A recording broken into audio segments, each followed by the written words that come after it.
आज आम्ही सर्वसामान्य अभियोग्यताधारक कृती समिती यांतर्फे आज मुंबई इथे आंदोलन करत आहोत। जोपर्यंत आमच्या मागण्या पूर्ण होत नाही तोपर्यंत आम्ही इकडनं उठणार नाही। तुम्हाला या मागण्या मान्य कराव्याच लागतील।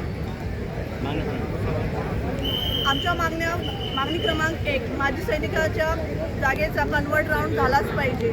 सेकंड, 10% रिक्त अपात्र 10% कपात केलेल्या जागा आल्याच पाहिजे। रिक्त अपात्र गैरहजर मुलांचा राऊंड झालाच पाहिजे। तुम्हाला कोणीच हक्क दिलेला नाही आहे की आमचा जेवढी जागा आहे जेवढी जागा आहे ते तुम्ही रद्द करत आहात। 26/2026 तुम्ही जो परिपत्र काढलेला आहे तो अतिशय चुकीचा आहे। आमच्यावर अन्याय करण्यासाठी तुम्हाला तिथे बसवलेलं नाही आहे। तुम्ही अधिकारी आमचं भविष्य अंधारात टाकत आहात। त्यामुळे आमची तुम्हाला कळकळीची विनंती आहे की तुम्ही आमच्या आंदोलनाची दखल लवकरात लवकर घ्यावी, नाहीतर आंदोलन याच्यापेक्षा उग्र करण्यात येईल।